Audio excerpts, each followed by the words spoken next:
Mi esposo se olvidó de mi cumpleaños para estar con su amor de infancia. El video que nunca quiso mandar mostraba a nuestro hijo en brazos de ella diciendo: «Yo quería que ella fuera mi mamá».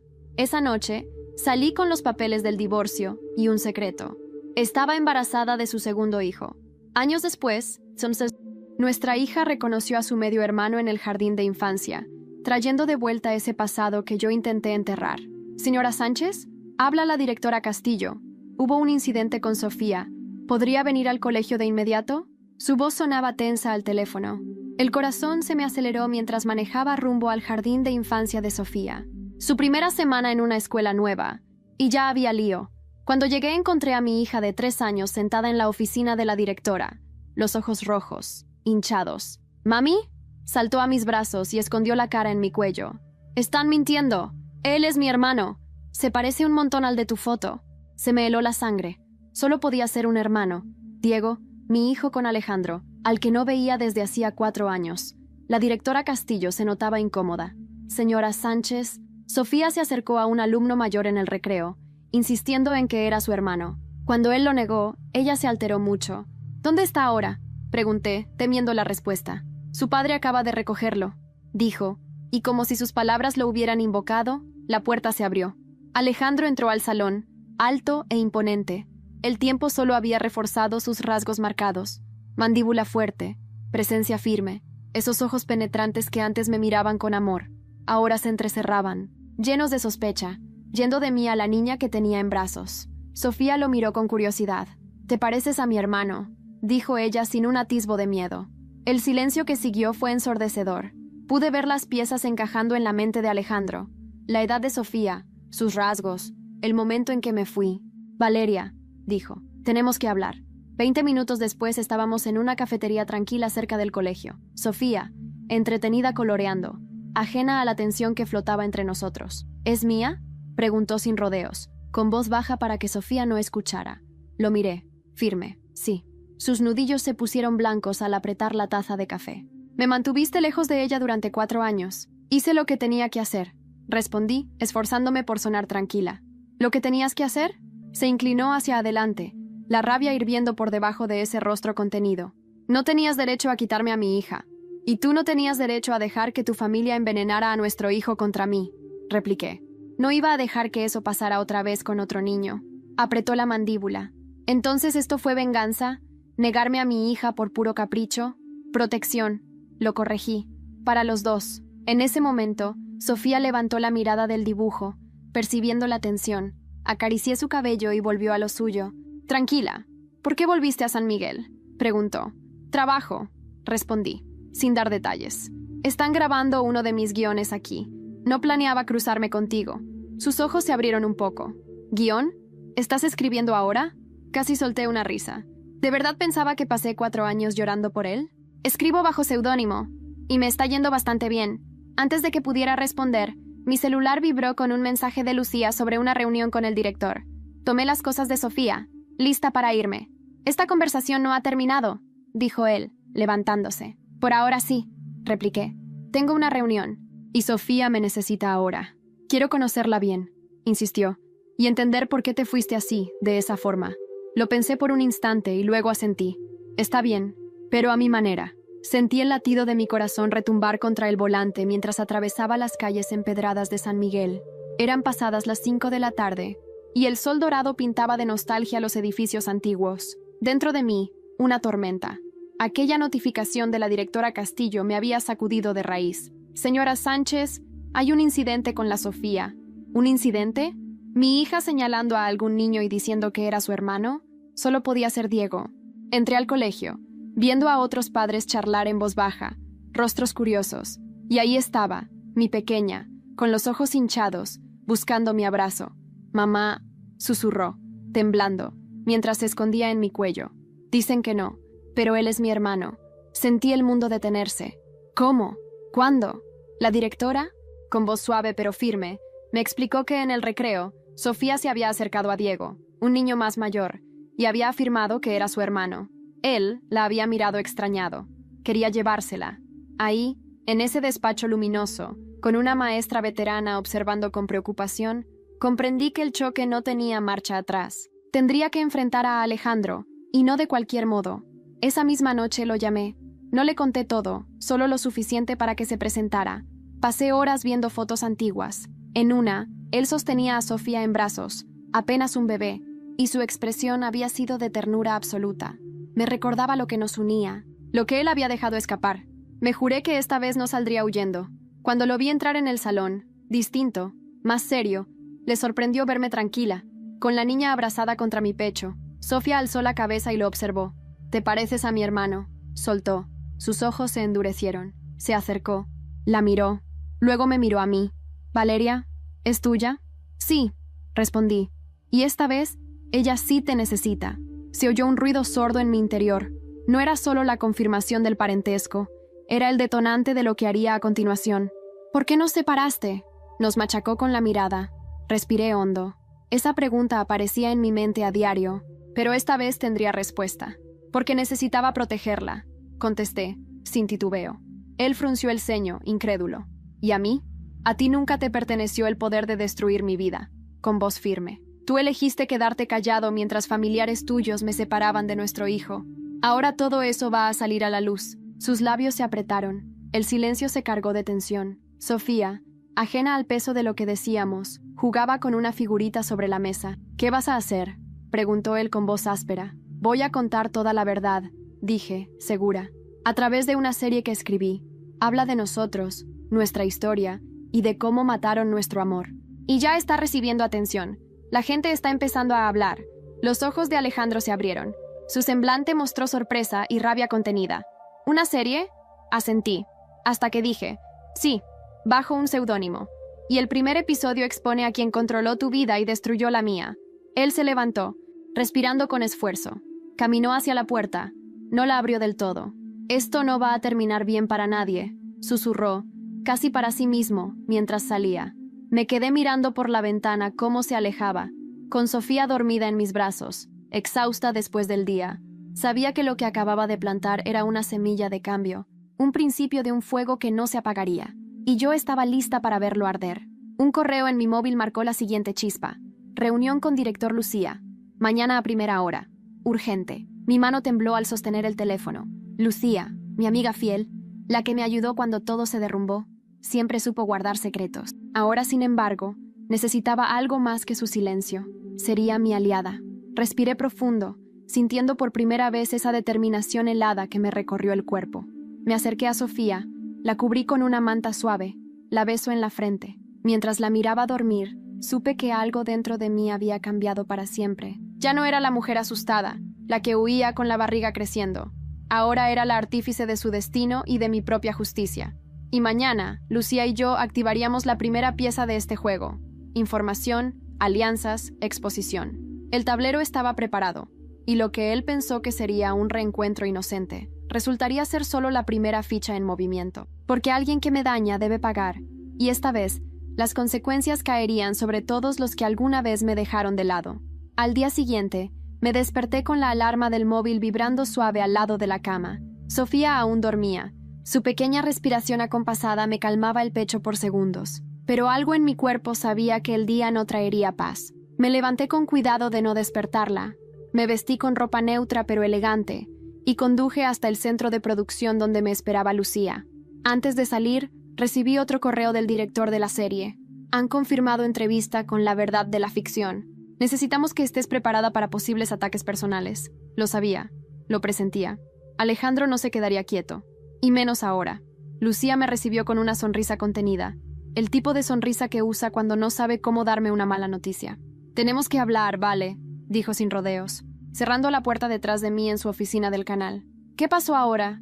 La madre de Alejandro ha hecho llamadas». Me apoyé en la pared, como si el aire se me escapara. Por supuesto que sí. Esa mujer había aprendido a manejar las sombras desde joven, como una experta en guerra psicológica. Siempre había odiado el hecho de que su hijo se enamorara de alguien como yo, una escritora frustrada de Madrid, como solía decir entre dientes. «¿Y qué dijo?», pregunté, intentando mantener la compostura.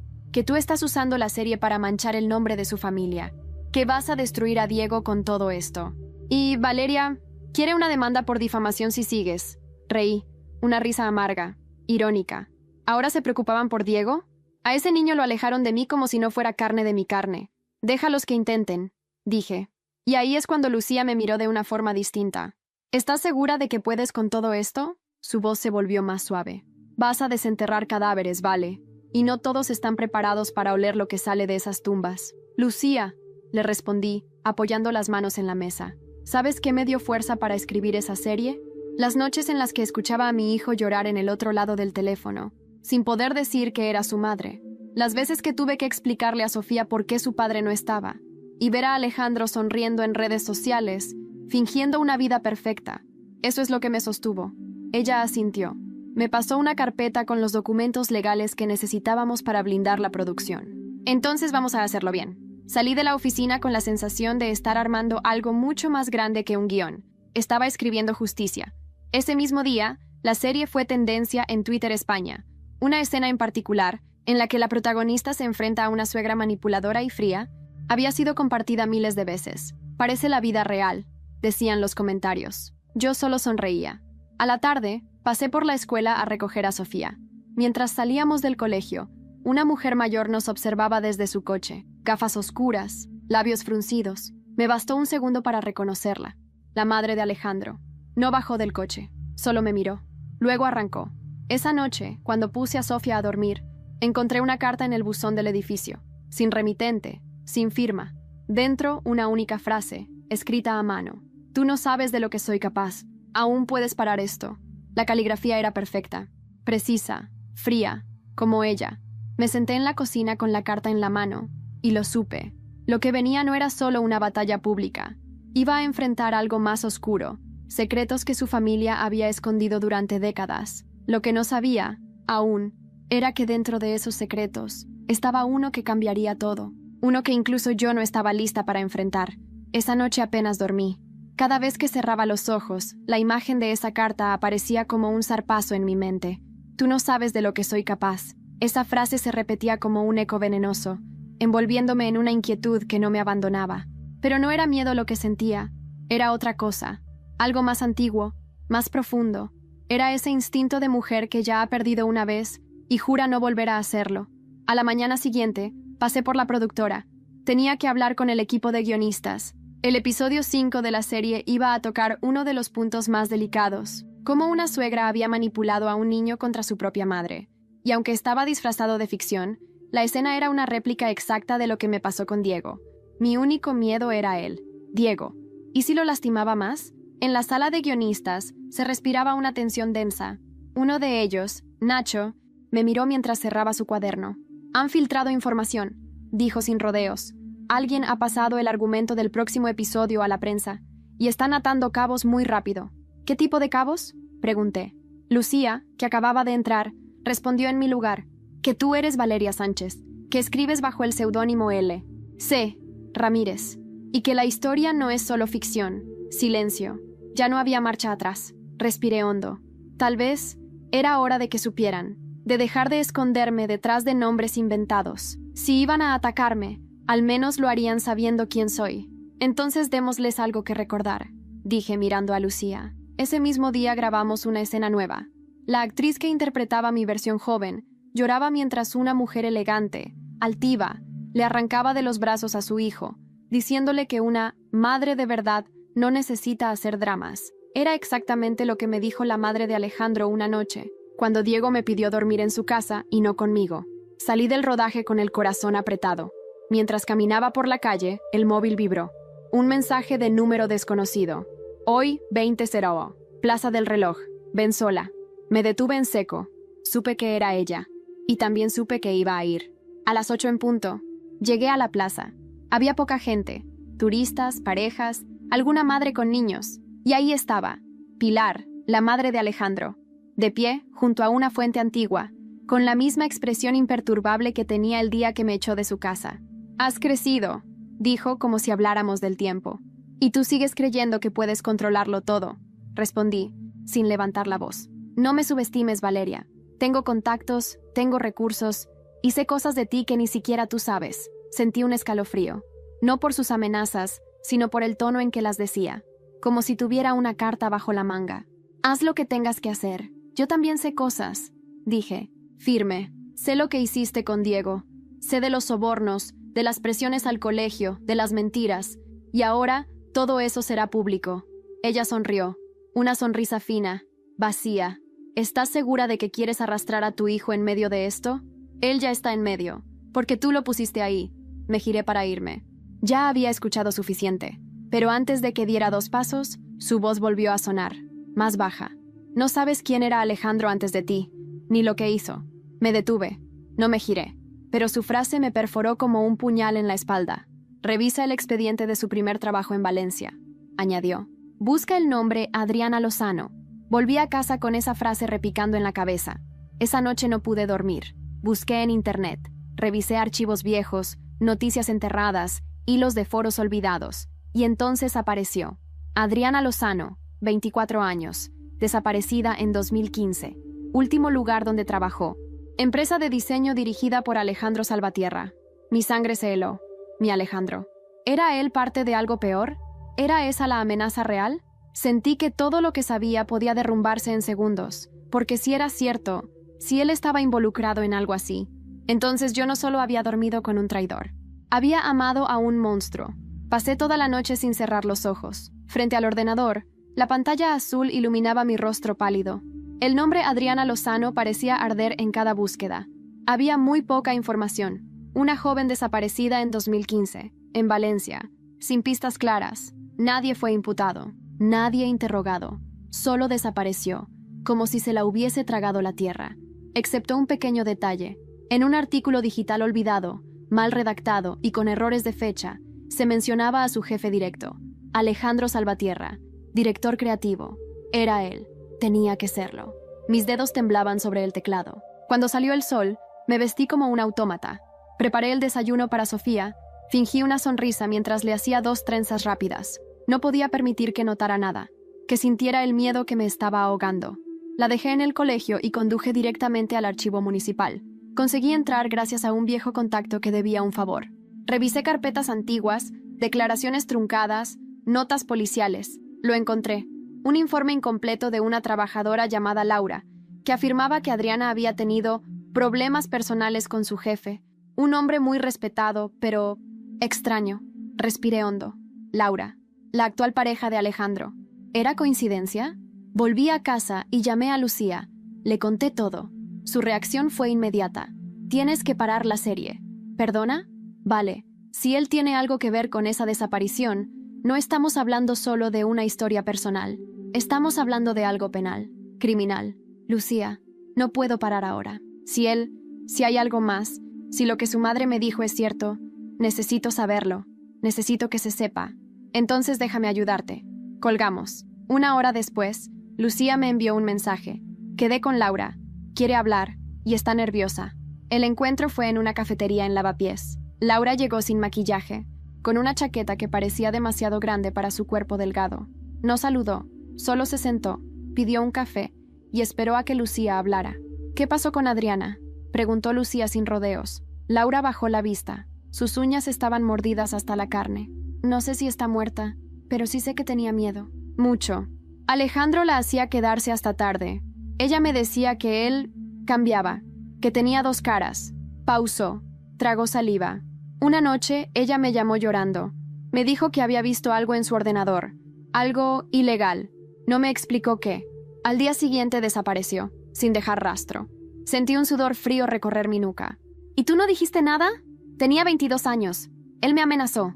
Me dijo que si hablaba, acabaría como ella. Laura lloraba ya, sin fuerzas para contenerse. ¿Y por qué ahora? Porque tú estás removiendo todo. Me miró directo a los ojos. Y no quiero cargar con esto sola, no más. Grabé la conversación. Entera.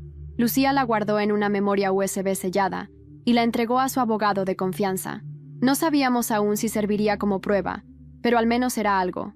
Esa noche, me senté frente al ordenador y reescribí el episodio final de la temporada. No solo contaba la historia de una madre separada de su hijo. Ahora, la protagonista descubría que el hombre al que una vez amó estaba relacionado con algo más siniestro. Al terminar de escribir, una sensación me recorría el cuerpo, algo entre asco y liberación. Me acerqué al cuarto de Sofía. Dormía tranquila. Me arrodillé a su lado. Le acaricié el cabello. Y por primera vez desde que todo esto comenzó, Lloré, no por tristeza, sino por la fuerza que sabía que tendría que tener a partir de ahora. No solo iba a enfrentar a una familia enferma de poder, iba a enfrentar a un posible criminal, y lo peor estaba por venir, porque al día siguiente recibí una llamada de la policía, una voz masculina, formal, al otro lado de la línea. Señora Valeria Sánchez, necesitamos que se presente en la comisaría. Hemos reabierto el caso de Adriana Lozano, y su nombre aparece en los archivos nuevos. El sonido de esa llamada no me abandonó en todo el trayecto a la comisaría. Iba conduciendo por las calles grises de Madrid con las manos firmemente sujetas al volante, intentando evitar que se notara el temblor en mis dedos. Había dejado a Sofía con Lucía, que prometió protegerla con uñas y dientes.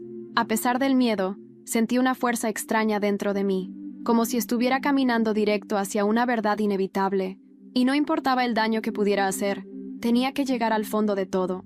Al llegar, me hicieron esperar en una sala sin ventanas, solo una silla y una mesa con bordes metálicos, como en las películas pensé. Solo que ahora yo era la protagonista de un guión que jamás quise escribir. Un inspector joven, con voz amable pero directa, me ofreció un café. Señora Sánchez, reabrimos el caso Adriana Lozano tras recibir declaraciones anónimas y documentación que incluye menciones a su expareja, Alejandro Salvatierra. ¿Qué tipo de documentación?, pregunté, con la garganta seca. Grabaciones, correos recuperados, informes internos de la empresa donde trabajaba la desaparecida. Y su nombre aparece indirectamente en varios mensajes que implican que usted podría tener información relevante. Permanecí en silencio unos segundos, luego respiré hondo. No sé si tengo información relevante, pero sí puedo contarles lo que sé, o mejor dicho, lo que descubrí. Y ahí empecé a hablar. Y les conté todo, desde los rumores que escuché años atrás cuando vivíamos juntos en Valencia, hasta la conversación reciente con Laura. El inspector escuchaba atentamente, sin interrumpirme, mientras tomaba notas. ¿Y usted cree que Alejandro está implicado directamente? No tengo pruebas de que él le haya hecho daño a Adriana, pero sí sé que su madre sabía de la existencia de esos archivos, y si ella los conoce, él también, porque en esa familia nada se hace sin su permiso. Me dejaron ir sin acusaciones, aún, pero el aire estaba cargado de sospecha. Sabía que esa llamada no era solo una formalidad, era un aviso. Estaba pisando terreno pantanoso, y una vez que entras, ya no sales igual. Esa noche no dormí. Recibí otra carta. Esta vez no en el buzón, sino bajo la puerta de mi piso. Un sobre negro, con mi nombre escrito en letras mayúsculas. Dentro, una fotografía. Antigua, borrosa. Era Alejandro, con Adriana, en una terraza. Ella reía. Él la miraba con intensidad. Detrás de ellos, su madre, Pilar, observándolos, como una sombra. Y un texto escrito en la parte trasera de la foto. ¿Estás segura de que quieres recordar todo? Temblé, literalmente, porque esa imagen removió algo dentro de mí que no sabía que había bloqueado. Un recuerdo fugaz, enterrado en mi memoria. Una noche, hace muchos años, Alejandro llegó a casa nervioso, con la camisa manchada de vino. Dijo que había discutido con una empleada. Yo no pregunté más. Él era encantador. Siempre sabía cómo distraerme. Ahora entendía todo. Volví a revisar los archivos de la serie, mi serie, y ahí lo vi, casi como una profecía. En uno de los episodios que escribí sin entender del todo por qué, la protagonista encuentra una caja de fotos antiguas, donde aparece una joven desaparecida y un hombre de su pasado. El subconsciente es poderoso. A veces, escribe antes que la razón. Al día siguiente, fui al despacho de Lucía. Tenemos que reescribir el final. ¿Estás segura? Totalmente. Esta historia ya no se trata solo de mí. Pasamos horas trabajando. Cambiamos el clímax. Ahora la protagonista enfrentaría a su ex en público, revelando pruebas, no para vengarse, sino para liberar a quienes seguían atrapados en esa red de mentiras. Y justo cuando creí que ya nada podía sorprenderme, recibí una llamada de un número oculto. Contesté con la voz tensa. ¿Valeria Sánchez? Sí. ¿Quién habla? Soy la hermana de Adriana Lozano. Sentí el estómago encogerse. He visto tu serie, continuó, y creo que sé dónde enterraron a mi hermana. Apenas colgué esa llamada, sentí que el mundo se me había volcado de nuevo. Estaba sentada en la cocina, con una taza de té que ya no tenía calor, y las palabras de esa mujer, esa desconocida que cargaba con una tragedia sin cerrar, resonaban en mi cabeza como campanadas sordas. Sé dónde enterraron a mi hermana. Mi respiración se volvió irregular. No sabía si era verdad, no sabía si era una trampa, pero no podía ignorarlo. Así que al día siguiente, me reuní con ella. Nos vimos en un parque alejado, a las afueras de Madrid. Se llamaba Marta Lozano. Tenía el mismo tono de ojos que Adriana en la foto. Su voz era pausada, rota por dentro. La reconocí por la forma en que miraba a la gente, como si cada rostro fuera un posible culpable. «Gracias por venir», me dijo, sin adornos. «Gracias a ti por confiar», respondí. «¿Qué viste en la serie?» «Todo, cada escena, cada gesto. Era ella, era mi hermana. La forma en que describías las oficinas, el jefe, la tensión. Era como si alguien me hubiera metido en su diario, porque eso era lo que me contaba por teléfono. Pero yo no la escuché, yo no supe protegerla». Marta sacó una carpeta de su bolso. Fotos, notas, fragmentos de un cuaderno viejo de Adriana. En una hoja, escrita a lápiz, había un nombre: Finca El Encinar, propiedad Salvatierra. Ella fue ahí 2 días antes de desaparecer. Me lo dijo por mensaje. Decía que tenía que hablar con Pilar, que sabía lo que estaba pasando. El Encinar, esa finca en Toledo donde solíamos pasar los veranos cuando Alejandro y yo aún éramos felices. Recordé las cenas al aire libre, los silencios tensos entre su madre y yo, el olor a vino y lavanda. Y ahora, ese lugar podría ser una tumba. Volví a casa con una presión en el pecho que no sabía cómo describir. No le conté nada a Sofía, solo la abracé más fuerte esa noche. Lucía se presentó en mi puerta apenas le envié las fotos. «Vamos a necesitar apoyo legal y protección». Ella contactó a un periodista de investigación de confianza, Álvaro. Había trabajado con temas delicados antes. Cuando le mostramos la información, su rostro cambió por completo. «Esto puede reventar toda una red de poder. Pero cuidado, Pilar no es solo la madre de un empresario. Tiene conexiones profundas. Esta gente no cae sin arrastrar a alguien con ellos». Pasaron 2 días sin novedades. Grabamos los últimos episodios de la serie con una mezcla de adrenalina y nervios. Y entonces recibí una llamada inesperada. Era el colegio. «Señora Sánchez, tiene que venir ahora. Sofía ha tenido un incidente con otro alumno. Se encerró en el baño y se negó a salir». Corrí. Cuando llegué, la maestra me explicó. Sofía había escuchado a un grupo de niños decir que su madre salía en la tele, que su padre mataba gente y que ella era hija de un asesino. Mi mundo se desmoronó en segundos. «No es justo», me dijo entre lágrimas, abrazada a mi cintura. «Yo no hice nada. ¿Por qué me odian?» Mi corazón se rompió. Esa noche, con ella dormida en mi cama, decidí que no podía seguir protegiéndola con silencio. Tenía que enfrentar lo que venía, limpiar nuestros nombres, arrancar la mentira de raíz. Al día siguiente, Álvaro nos confirmó que había conseguido una orden para registrar la finca. Iba a ir acompañado de la policía, y me pidió algo más. «Valeria, tienes que venir. Eres la única que puede reconocer ciertos lugares. Si esta finca guarda secretos, los reconocerás tú». Volví a esa tierra con el corazón encogido. Al cruzar la verja oxidada, sentí el pasado envolverse en mi piel como un abrigo sucio. Entramos a la casa. Todo parecía intacto, pero al llegar al sótano, donde solían guardar el vino, notamos algo. El suelo estaba removido, la tierra, blanda. Los agentes comenzaron a excavar. Y entonces, lo imposible. Un trozo de tela, luego huesos, luego algo más. Una pulsera con el nombre Adriana. Me sentí caer, literalmente. Lucía me sostuvo del brazo. «Está aquí», dije sin voz. «Todo este tiempo ha estado aquí». Esa noche, mientras firmaba mi declaración oficial, me llegó un mensaje anónimo. «Ahora sí has cavado tu propia tumba. Nos vemos pronto». No dormí, no comí. Apenas podía respirar, día. Después del hallazgo en la finca, todo cambió. La policía confirmó que los restos encontrados coincidían con el ADN de Adriana Lozano. El escándalo estalló como dinamita. En cuestión de horas, los medios saturaron las redes. Los titulares no dejaban lugar a dudas. Cadáver hallado en finca de los Salvatierra reabre caso de desaparición de 2015. Mi nombre apareció en los créditos. No como autora, sino como testigo clave. Y con eso vinieron las consecuencias. Mi buzón se llenó de amenazas. Una ventana de mi coche apareció rota. Un día, mientras iba a recoger a Sofía, sentí que alguien me seguía. No era paranoia. Lucía contrató seguridad privada. Y aún así, yo sabía que lo peor aún no había llegado. Porque Alejandro no había dicho ni una palabra. No públicamente, no a la policía, ni a mí, hasta que llamó. Lo hizo una mañana, cuando dejé a Sofía en el colegio.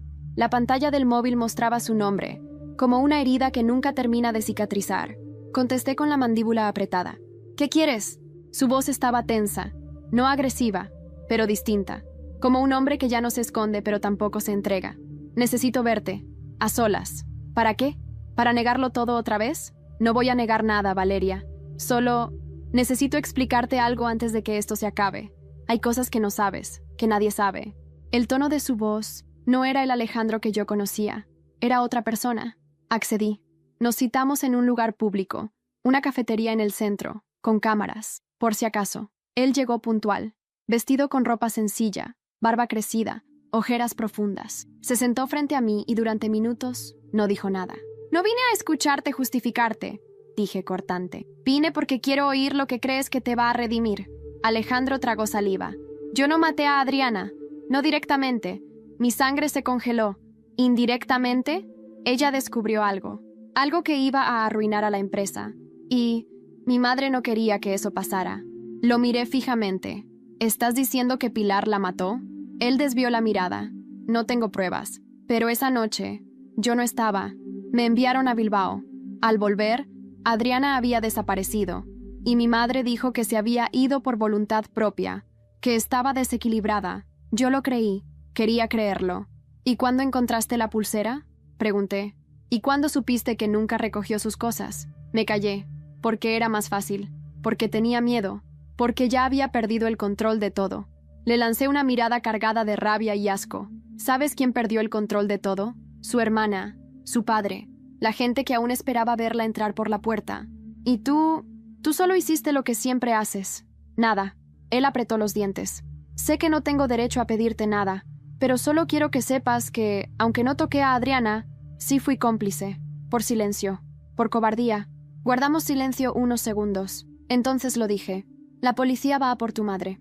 Y si caes tú también, no moveré un dedo para evitarlo. Me levanté y me fui. No miré atrás. No podía.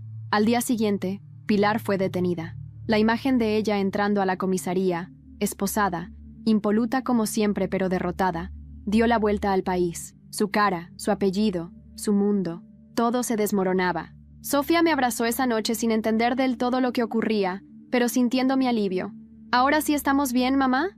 Ahora sí, mi amor. Pero la paz nunca dura demasiado. Esa misma noche, recibí una visita inesperada. Llamaron a la puerta. Era Marta Lozano. Sus ojos estaban enrojecidos. Valeria, tengo que decirte algo. ¿Qué pasó? Sacó una carpeta. Hay más. No solo Adriana. Abrí el archivo. Y vi fechas, nombres, fotografías y un patrón que se repetía desde hace más de 20 años. Abrí la carpeta con manos temblorosas. Dentro, un dossier cuidadosamente organizado, con fechas, testimonios, informes médicos y algo aún más escalofriante, fotografías de mujeres desaparecidas. 8, para ser exacta. Todas jóvenes, todas con alguna conexión, directa o indirecta, con la familia Salvatierra. ¿Qué es esto, Marta? Pregunté, sin poder apartar los ojos de una imagen en particular.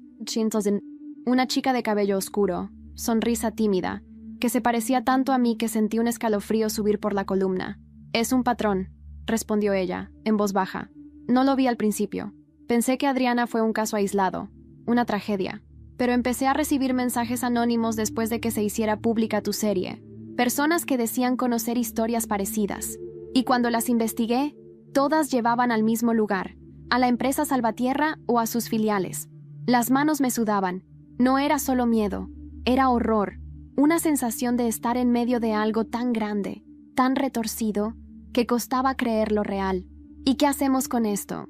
Pregunté casi sin voz. Lo que tú empezaste, Valeria. Terminarlo.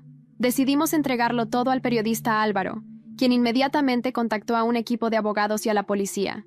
Las autoridades, presionadas por la atención mediática del caso Adriana, no tardaron en actuar. Se reabrieron archivos olvidados, se ordenaron nuevas exhumaciones. Lo que empezó como un drama personal se transformó en una investigación nacional.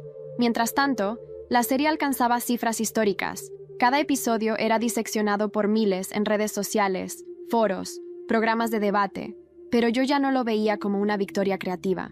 Era una carga, una cruz que había elegido llevar, y lo peor aún no había terminado. Alejandro fue citado a declarar de nuevo, esta vez no como testigo, sino como investigado. El silencio entre nosotros era absoluto, hasta que un día, Lucía me llamó. Ha desaparecido. ¿Qué? Alejandro. Se esfumó. No fue a declarar. No contestó a los abogados. Nadie sabe dónde está. Mi primer impulso fue el miedo. ¿Y si venía por mí? ¿Y si esto no era solo un encubrimiento, sino algo más violento? La policía reforzó la seguridad en casa. Sofía no fue al colegio durante 2 días. Vivíamos entre alarmas, persianas cerradas y el sonido de cada paso en el pasillo. Hasta que ocurrió. Una mañana, encontré una nota pegada a la puerta. Ni cámaras, ni alarmas, ni guardias evitaron que apareciera. Solo decía, tú abriste la caja, ahora no puedes cerrarla. El pánico me golpeó como un puñetazo. Llamé a Lucía, que vino de inmediato con su pareja, un abogado acostumbrado a casos extremos. Reunimos al equipo. Sabíamos que esto iba más allá de Alejandro. Sabíamos que alguien más movía los hilos, alguien que aún no se mostraba. Y justo cuando pensábamos que lo habíamos visto todo, estalló la bomba, una filtración, en un sitio web internacional, documentos confidenciales, archivos de empresas fantasma y, lo más devastador, correos electrónicos entre Pilar y un socio comercial de Europa del Este. Hablaban de tráfico de mujeres, y Alejandro estaba copiado en varios de esos correos. Me desplomé, literalmente. Lucía me encontró en el suelo de la cocina, con el móvil aún en la mano, llorando sin emitir sonido. Sofía dormía en su cuarto, y yo sentía que el aire se me había ido para siempre. Cuando pude hablar, solo dije una frase: he amado a un monstruo. Esa noche no pude quedarme en casa. Me llevaron a un hotel con protección privada. La policía intensificó la búsqueda de Alejandro, y fue entonces cuando todo se aceleró. Una llamada desde la frontera con Francia, un coche abandonado, con documentación falsa, y un mensaje de voz en el móvil de Álvaro. Era Alejandro. No era yo al principio, pero me convertí. Me dejé arrastrar. Creí que podía controlar todo, pero ya no importa. Silencio. Luego una frase: Valeria, cuida de nuestros hijos. Yo ya no tengo salvación. Y colgó. Lo escuché 3 veces. Ese mensaje de voz de Alejandro. Esa voz que conocía tan bien, pero que ahora sonaba vacía, sin dirección, sin alma. Yo ya no tengo salvación. Fueron las últimas palabras que dijo antes de desaparecer de nuevo. Durante días, Madrid fue una ciudad de rumores. Los noticiarios abrían con nuestro caso. La serie ya no era solo entretenimiento. Se había convertido en un documental involuntario de un horror real. Los espectadores comenzaron a unir hechos con episodios. La gente dejaba cartas en la puerta de la productora, algunas de apoyo, otras con acusaciones y preguntas que aún no podía responder. Pero lo que más me inquietaba era Diego. Desde que todo estalló, no lo había vuelto a ver. Fue Lucía quien me llamó una tarde. Valeria, él te busca. ¿Quién? Diego. Quiere verte. Mi mundo se detuvo. Nos encontramos en un parque discreto, en las afueras. Él había crecido tanto. Ya no era aquel niño que una vez sostení con miedo y esperanza. Era un adolescente, alto, con los ojos de su padre, pero con la mirada rota. «Hola», dijo con voz insegura. «Hola, mi amor». Me quedé de pie. No sabía si abrazarlo, si pedirle perdón, si arrodillarme y llorar, pero fue él quien dio el paso. Se acercó, me miró fijo, y se aferró a mí con fuerza. «Perdón», susurró. «No», le respondí. «Perdón yo, por haberte dejado. No sabías lo que pasaba. Yo tampoco». Nos sentamos en un banco. Hablamos por horas. Me contó que había visto la serie, que sus compañeros en el colegio no hablaban de otra cosa, que su abuela le había dicho que yo era peligrosa, pero que ahora, después de todo, él ya no sabía en quién confiar. «¿Sabes qué es lo peor?», me dijo. «Que yo lo admiraba, a papá, que quería ser como él». No supe qué decir, solo le tomé la mano. «Y ahora, no sé quién soy. Eres Diego, y eso es suficiente por ahora». Decidimos que él vendría a vivir conmigo un tiempo. Su madre legal, Laura, había sido internada por colapso nervioso. Todo su mundo también se había derrumbado. Con Diego en casa, Sofía resplandeció. Se adaptaron como si siempre hubieran sido hermanos. Jugaban juntos, leían cuentos, se quedaban dormidos en el sofá como si el tiempo no hubiera pasado. Verlos así me destrozaba, y me reconstruía al mismo tiempo. Pero nada dura demasiado. Una mañana, Lucía llegó pálida a casa. «¿Ha aparecido?» «¿Alejandro?» Ella asintió. «Francia. Quiso entregarse en el consulado español. Está bajo custodia. Pero hay algo más». «¿Qué?» Lucía dudó un segundo antes de decirlo. «Ha hecho un trato». Mi estómago se encogió. «¿Qué clase de trato?» «Va a declarar contra varios empresarios, de alto nivel, a cambio de protección para Diego y Sofía». Me senté, en silencio. Sentía rabia, miedo, pero también una especie de alivio torcido. No era redención, pero era un principio. Semanas después, Vi su declaración en televisión.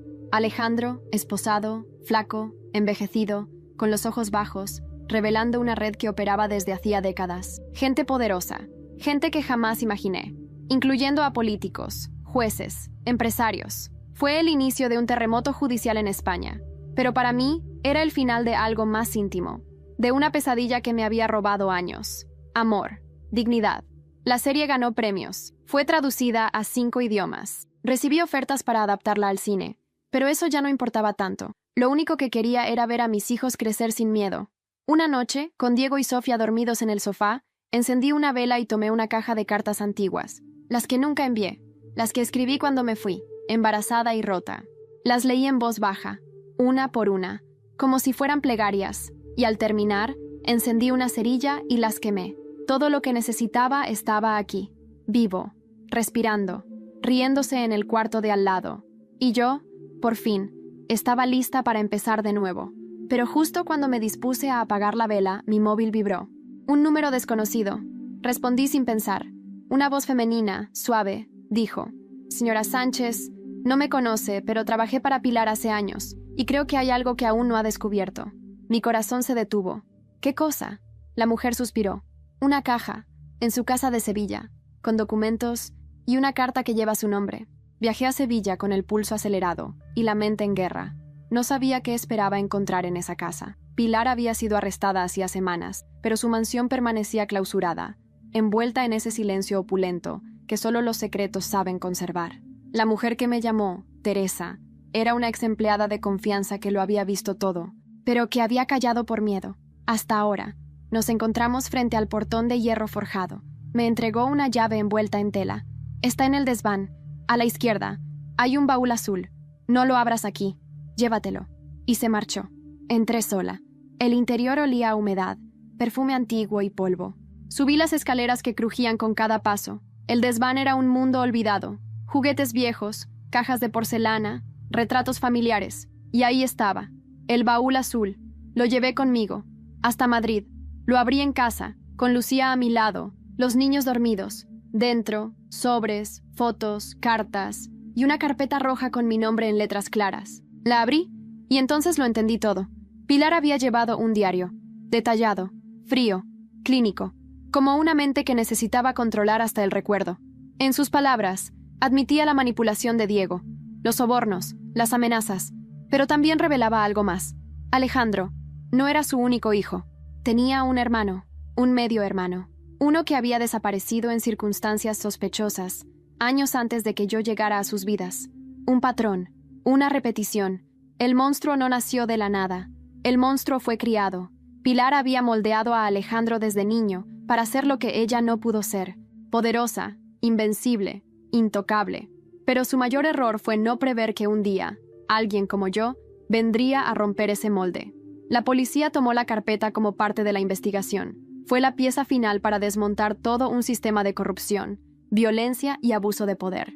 Y así, uno por uno, los hilos se desenredaron. ¿Qué pasó con cada uno?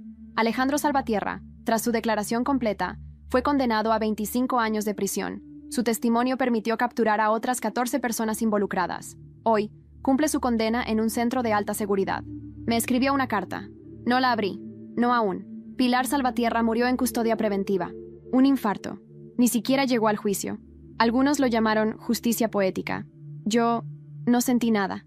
Laura, la mujer que una vez sostuvo a mi hijo y lo alejó de mí, ingresó en una clínica psiquiátrica. Recibe tratamiento. Diego la visita, de vez en cuando. Yo no interfiero, pero me aseguro de que él siempre regrese a casa conmigo. Diego, mi hijo, vive con nosotros. Va al colegio con Sofía, toma terapia. Escribimos juntos. Una noche me dijo: «Mamá, ahora entiendo que no es tu culpa, pero tampoco era mía». Y con eso me devolvió el alma. Sofía, mi sol, crece fuerte, lista, curiosa. Me pregunta a veces por su padre. Le digo la verdad, sin adornos, pero con ternura. Ella merece crecer con la verdad, no con mitos. Lucía, mi amiga, sigue a mi lado. Se convirtió en productora ejecutiva. Nuestra próxima serie es ficción, esta vez de verdad, pero basada en mujeres como nosotras, rotas, sobrevivientes, imparables. Álvaro, el periodista, ganó un premio nacional por su cobertura. Me agradeció en su discurso, por tener el coraje que muchos hombres jamás tendrían. Marta Lozano, la hermana de Adriana, se convirtió en activista.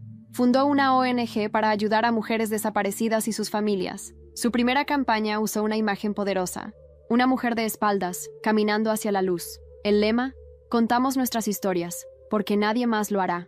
Y yo, hoy escribo estas palabras desde un tren rumbo a Barcelona. Fui invitada a hablar en una conferencia internacional sobre justicia narrativa. Llevo mi portátil, una libreta y una foto de mis hijos en el bolsillo interno de la chaqueta. ¿Si estoy en paz? No del todo, pero aprendí que la paz no siempre es silencio. A veces, es saber que hiciste lo correcto, aunque doliera. Es saber que diste voz a quien ya no podía hablar. Y es entender que el infierno que me hicieron vivir no fue el final de mi historia, fue solo el principio.